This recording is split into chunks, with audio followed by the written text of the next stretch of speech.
Greetings from Happy Dog Farm. It's April 6th. Make sure it's recording. And this is probably my first one of the season. I hope to see all of you for the rest of the season. More coming your way. 1,000 followers. This is huge. I now have 1,000 followers, YouTubians. And this is a big deal. It's not star power. It's not my ego. It's economics. Once I get back to 1,000 followers, I'm eligible now for revenue from YouTube. That really helped me a lot. That met most of my spray budget for the year. When I lost that, that hurt. So I thank you very much. Those thumbs up make a difference to me. Please stay with me. Thank you very much for signing up and subscribing. Spring has sprung. This is great. It was 68 degrees out here in northwest Pennsylvania. Unbelievable. Totally enjoyed it. And I did one recently. If you haven't done it already, you need to get your dormant oil and your dormant sprays on your trees. Oil and copper.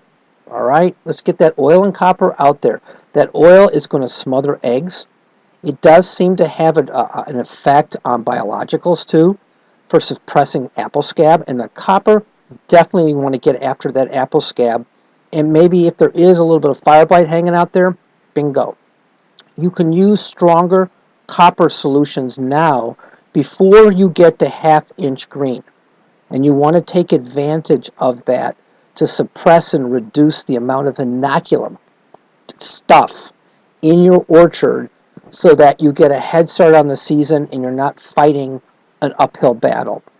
Scout for apple scab sources. Start looking for leaf litter on the floor, rotted fruit, or if you see, I call them the pussy willow tips when they're starting to get bud swell and they're black, that's a sign of scab.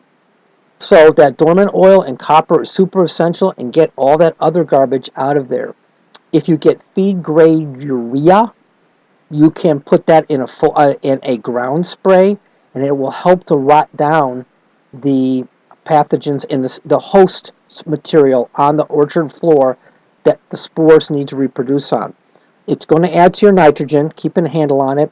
Refer to your extension literature for how much you should use and what. Start watching the weather. This is super important. If you don't already have a weather station, refer to my information down below. I've got a video on my rain gauge. I have a video on my weather logger. I'm using a Kestry D3 because I felt like it. You can get away with the Kestry D1. They're cheap. And I got a used one in great condition. It was sheltered apparently for $30 on eBay used. It works great. So I like the Kestry products because I can go up with a smartphone. I get the real-time data and the data log out of that device, and I can email it to myself to feed Mary Blight. Don't forget Mary Blight. And they'll be down below for predicting my sprays for fire blight. Remember, for scab, you want to spray before the rain. That's what's really important. With fire blight, you're doing that, but you're just trying to go on timing according to what Mary Blight says. Because if it's too cool, let it rain. If it's warm enough, though, hit it.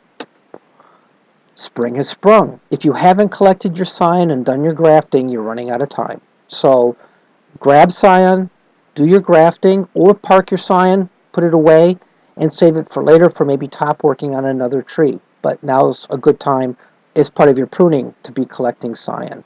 Do check your Scion for disease before you put it away. It's easy to overlook, but you don't want to be saving disease Scion, either with insect eggs on it, get them off, or apple scab, or any other problems. Make sure you have clean Scion. Soil test.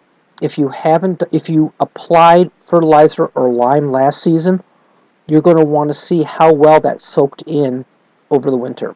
So consider doing soil tests. I forgot to put it on the slide here, but if you're doing weed control, you're doing weed management, and you've raked any other weeds out of that soft grass, you can just rake it out. You want to put down your pre-emergence so you're not fighting seed in the soil bank, okay? You just put down your pre-emergence now, and then you don't have to use those bad old herbicides later, or as much of them. So, soil tests, pre-emergent for weed control. Resources. I love these people. I'm going to switch over But first of all, take a close look at the slide, freeze it if you need to look at these URLs, and now I'll jump over and we'll talk about those. And we'll go to the first one, Penn State Extension, home team, yay. Sign up, get an account, and as you go through the Q&A for filling out the account and what you're interested in, be sure to sign up for the Fruit Times email. That is really timely information about pathogens and pests that are going to be coming through the area, and they give you that early warning, and they tell you what to do about it, affordable and available. So it's a fantastic resource. The tree fruit disease update from the now Keith Yoder Emeritus. He's retired from Virginia Tech. Great guy, but he's still out there. He's still sharing wonderful information. He is a seasoned veteran of tree fruit pathology, and he's on your team. Check out his blog, please. Scaffolds out of Cornell. They will email it to you if you're in the New York region. Now, I'm 2 miles south of the border. They cut me some slack, and I get it by email. Otherwise, he publishes very regularly. You can go into the 2019 issues. There you go. Mark your calendar. Just mark your calendar to go to Scaffolds and get it. Fantastic information, always on target. Diseases, early disease management. By the way, they're just expect a damp season again here in the Northeast. So all the things you do, the use of copper, the use of sulfur, the use of oils, whatever you feel comfortable using and what you're trained to use, prepare for a damp season. One thing I like about Penn State, they have some great online training available. If I had the benefit of going through a master's program, here Veterans Benefits through Virginia Tech. If you don't have that opportunity, you can't afford to do a program like that, but this is knowledge is power, and a little knowledge saves you money. Take some of these courses and come up to speed about what you're passionate about so that you're better able to be profitable and productive with your orchard. And also, it doesn't suck the life out of you because you're failing, your trees are dying. Went through that. Went to school, got smarter, looking ahead to better times. Now I'm going to beat a horse here, or a bug. Spotted lanternfly. Click, click. Spotted lanternfly, invasive species. It's starting to be a pain in the Northeast. We have quarantine zones down south now. It's extremely destructive. I could go on and on and on. I want you to go to extension.psu.edu/spotted lanternfly and find out why the feds are throwing so much money at this to try and eradicate it. Not control it, send it home. It's super huge. It's a hitchhiker, and it's spreading. They've added another county in Pennsylvania to the quarantine zone, so it's super important. Please pay attention to this stuff. That's it. I wanted to make it fast. I'm so glad. Thank you. It's huge, hitting to 1,000 subscribers. Please give me a thumbs up if you find this useful, entertaining, informative, whatever. If you don't like it, you can give me a thumbs down, but please give me constructive criticism. Why? And, really grown up. Tell me why, or just tell me how I can improve and don't give me a thumbs down, because that won't hurt my feelings either. Okay?